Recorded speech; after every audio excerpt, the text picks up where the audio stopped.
Oke, halo teman-teman. Kita berjumpa lagi bareng aku, Raffi Saikli di channel Wang Ochun TV. Seperti yang kalian tahu di judul video, aku akan meringkas salah satu manhwa yang menurut aku sangat menarik untuk kalian baca atau kalian ikuti. Sangat menarik, emang tentang apa? Sebelum membahas tentang apa, kita harus tahu judul dan genrenya dulu dong. Bener kan? Judul dari manhwa yang akan kalian dengarkan di video ini adalah The Villain, karya dari Kikar.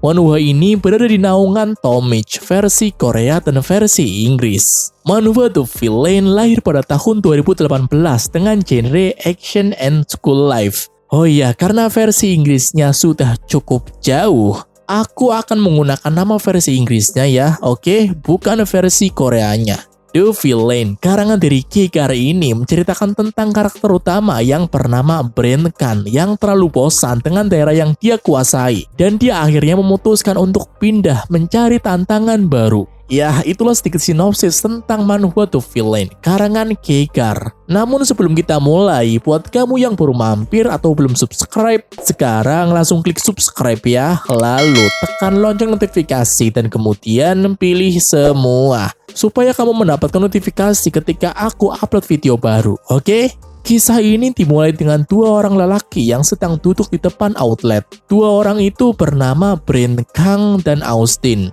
Austin sangat terkejut mendengar temannya memutuskan untuk pindah sekolah. Apa-apaan ini? Kenapa? Kapan? Teriaknya terkejut, sangat terkejut. Minggu depan bro, jawaban dari Brain untuk Austin. Lelaki itu pun menghubungi anak-anak untuk berkumpul. Tapi bukan itu yang Brain inginkan. Secara terang-terangan, dia mendatangi markas musuhnya yang bernama Paul. Tanpa basa-basi, si gondrong itu langsung menangkap Paul dan menyatakan bahwa dirinya akan pindah ke Seoul. Dari Busan ke Seoul membutuhkan waktu sekitar 2 jam menggunakan kereta. Jika kau menyentuh teman-temanku, kau akan mati dalam waktu 2,5 jam. Apa kau paham? Itulah yang diucapkan Brain Khan, sang legenda yang menguasai seluruh SMP yang berada di Busan sejak berumur 14 tahun. Sebelum pergi ke Seoul, Austin menceritakan seseorang yang mirip dengan Brain. Ellie? Oh itu, semua orang meremehkannya. Tapi kenyataannya dia berhasil menguasai seluruh SMA yang berada di Seoul saat masih kelas 1 SMA. Ucapnya menceritakan sosok legenda Seoul. Ternyata itu alasannya kenapa Brain memutuskan untuk pindah ke Seoul.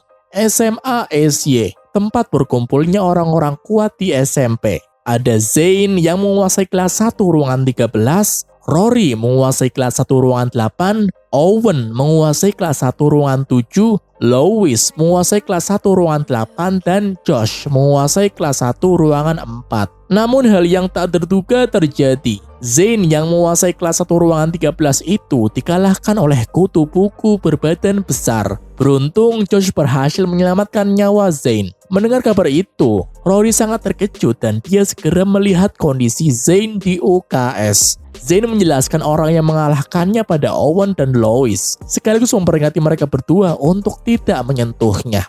Owen, dulu aku memang kalah darimu, tapi aku gak pernah takut denganmu. Namun dia berbeda, dia monster. Aku putuskan untuk menyerah menjadi nomor 1 di kelas 1.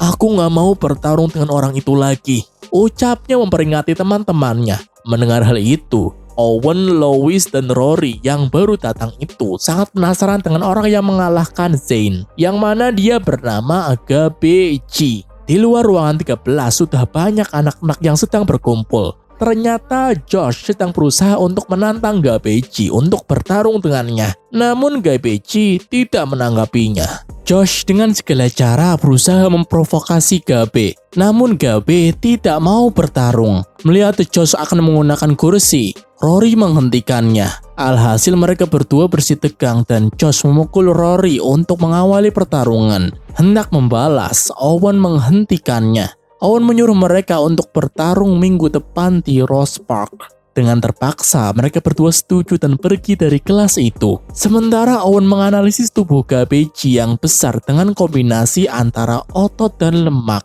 Bahunya, lengan, dan lehernya, aku yakin dia sangat kuat. Struktur fisiknya mendekati sempurna. Dia terlihat lebih kuat jika dibandingkan dengan Lois. Sebenarnya kau itu siapa, Gabeji? Ucapnya dalam hati. Saat itu juga Owen tertarik dengan Gabeji. Terlihat Josh dan ketiga temannya sedang merencanakan sesuatu untuk menghancurkan Rory dan Owen. Kau bodoh. Kau pikir aku cukup bodoh menunggu seminggu? Ku biarkan mereka bersenang-senang. Tapi mereka membuat kesalahan denganku. Aku akan membunuh mereka berdua hari ini. Ucapnya pada ketiga temannya. Sementara Owen sedang bersama dengan Gabi di kantin membicarakan soal Josh dan Zane. Gabi takut dengan Josh, tapi berani dengan Zane. Dia berani dengan Zane karena dia sangat marah dengan Zane. Mendengar hal itu, Owen bertanya kenapa Gabi marah dengan Zane. Namun Gabi hanya diam. Walaupun begitu, Owen tidak memaksa Gabi untuk menceritakan hal itu dan memperingati Gabi untuk berhati-hati dengan Josh. Hujan turun, Owen hendak pergi, tapi saat itu juga Gabi menjelaskan kenapa dia marah dengan Zane. Gabi marah dengan Zane karena Zane memaki-maki neneknya, sekaligus mengecek neneknya, dan pertarungan itu pun terjadi dengan sendirinya. Mendengar hal itu, Owen tidak menyalahkan Gabi dan akan membicarakan soal ini pada Zane. Sementara di ruangan 8, Rory sangat penasaran dengan kemampuan Owen karena dia berani mengatur pertarungan antara dirinya melawan Josh. Malam harinya, Brent Kang tiba di stasiun Seoul dan akan tinggal bersama bibinya. Sementara Josh dan teman-temannya akan melakukan aksi penyerangan pada Rory dan Owen. Aku akan melawan Rory, kalian melawan Owen. Pastikan kalian mengalahkan Owen, oke? Ucapnya memberi instruksi pada teman-temannya. Rencananya sih jalan-jalan, tapi kenyataannya Brent Kang tersesat. Melihat ada sekumpulan orang, Brent Kang berinisiatif untuk bertanya pada mereka. Namun mereka bersikap kasar pada Brent dan itu sedikit membuatnya marah. Tapi Brent Kang berhasil mengendalikan emosinya dan pergi meninggalkan mereka. Melihat nenek-nenek kesusahan membawa gerobak berisikan kardus-kardus, Brent Kang memantunya. Beruntung Gabeji datang dan membantu Brent Kang yang mengangkat gerobak itu. Mengucapkan terima kasih, Brent Kang bertanya pada Gabeji, "Kau sekolah di mana? Aku baru pindah dari Busan. Mungkin minggu depan aku akan sekolah. Kalau boleh tahu, kau sekolah di mana sama kelas berapa?" Aku kelas 1 di SMA SY. Emang kenapa? Jawab Gabeji. Mendengar SMA SY, Brent Kang sudah tidak sabar untuk sekolah di situ karena sekolah itu adalah sekolah yang Eliae tempati. Saat itu juga Brent Kang meninggalkan Gabeji. Memasuki minimarket untuk membeli makanan, ia bertemu dengan Owen yang sedang memakai seragam yang sama dengan Gabeji, yaitu seragam SMA SY. Merasa risih dilihatin terus, Owen langsung keluar meninggalkan Brent Kang dan duduk bersama teman-temannya membicarakan soal Gabeji. Sementara Brent Kang menguping pembicaraan mereka. "Gabeji, aku se-SMP dengannya. Dia memang terlihat kuat, tapi kenyataannya dia adalah seorang pecundang. Maka dari itu, anak-anak mencoba membuatnya ke-trigger, tapi tidak ada yang berhasil. Karena hal itu, anak-anak membuli Gabeji, namun dia melakukan hal yang mustahil. Gabeji mengalahkan Riley yang diklaim sebagai orang terkuat di SMP kami. Gabeji bisa menjadi raja di SMP dan naik lebih tinggi. Tapi dia enggan melakukan itu. Dia menjadi setelan pabrik, menjadi seorang pecundang. Dia terus meminta maaf pada Riley karena sudah menghabisinya. Sejatinya, dia bisa menjadi petinju pro jika dia berada di naungan yang tepat. Ucapnya menceritakan sosok Gabeji pada Owen dan dia pergi meninggalkan mereka. Saat itu juga Brent Kang membuntuti Owen. Teman-teman Josh sudah siap untuk membantai Owen di gang.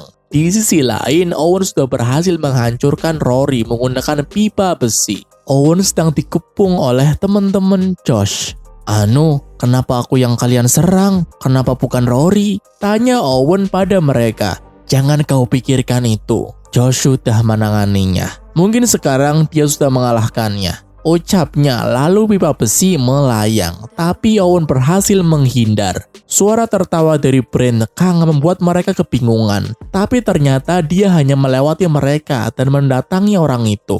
Kau bos di sini kan? Tanya Brand Kang dan dia membuat orang itu pingsan dalam sekali pukulan. Saat itu juga Brand Kang kabur dari tempat itu, sekaligus menyelamatkan Owen karena mereka meninggalkan Owen untuk mengejar Brand Kang. Dia kan orang yang aku lihat di minimarket. Sebenarnya dia itu siapa? Ucapnya kebingungan. Ponsel lelaki itu berdering. Ada panggilan dari Josh dan Owen mengangkat panggilan itu. Woi, kenapa lama banget sih ngangkatnya? Gimana hasilnya? Rory sudah aku habisi nih, ucap Josh di telepon itu. Seketika Josh sadar bahwa orang yang dia telepon bukan temannya, melainkan Owen. Dengan sedikit kalimat, Owen memperingati Josh bahwa ini belum berakhir. Mendengar hal itu, Owen sangat marah. Halo, kau di mana Lois? Ucap Owen pada Lois. Di rumah, emang kenapa? Tanya Lois dan seketika itu dia sangat terkejut mendengar bahwa Owen diserang.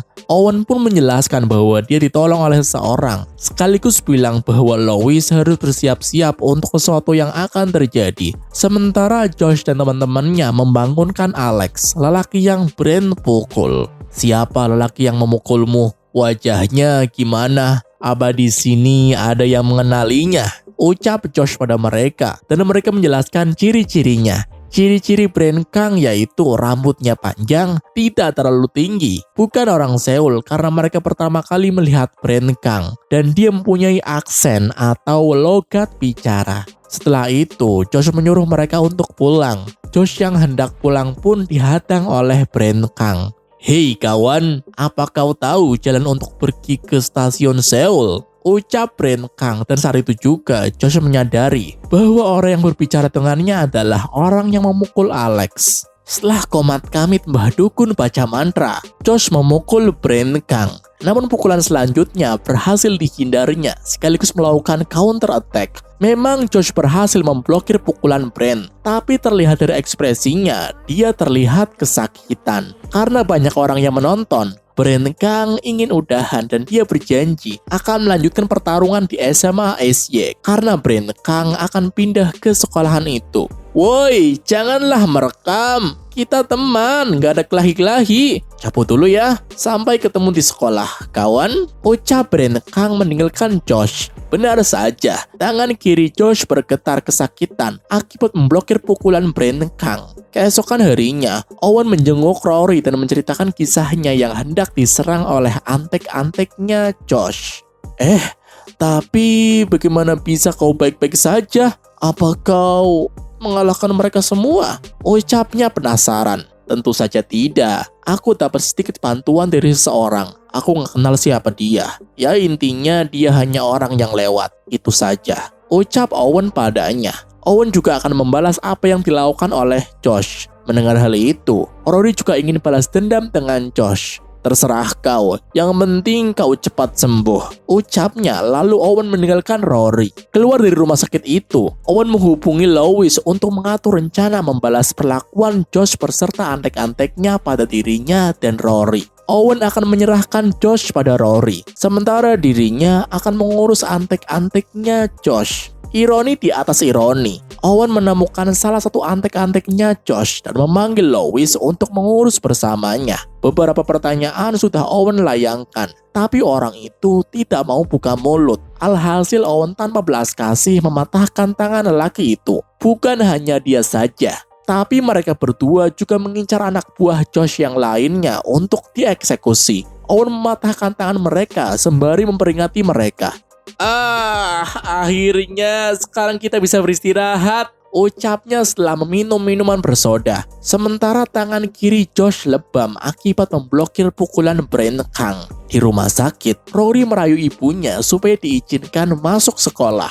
Tunggu aku, brengsek. Aku akan menghabisimu, ucapnya bersiap-siap untuk pulang ke rumah. Malam harinya, Gabi bertemu dengan teman SMP-nya yang bernama Caleb, lelaki yang menceritakan kisah Gabi pada Owen. Hei, apa kau mau terus bersikap seperti malaikat polos terus? Aku sudah tahu semuanya dari Owen. Kau menghabisi orang terkuat di kelasmu kan? Itulah alasan kenapa Owen sangat penasaran denganmu. Ucapnya pada Gabe dan dia pergi meninggalkan Gabe. Keesokan harinya, Alex menceritakan semua yang diperbuat Owen pada teman-temannya Josh. Josh tidak peduli yang diceritakan oleh Alex. "Hei, gimana rasanya kau dipukul oleh si gondrong itu?" tanya Josh padanya. "Kau ini, asal kau tahu ya, aku ompong gara-gara dipukul olehnya," jawab Alex, dan itu membuatnya sangat menantikan kedatangan Brian Kang. Walaupun begitu, Josh harus mengurus Owen dan teman-temannya terlebih dahulu. Sementara Brian menghubungi temannya yang bernama Austin dan menceritakan sosok Gabeji, orang yang sangat kuat tapi bersikap seperti orang lemah.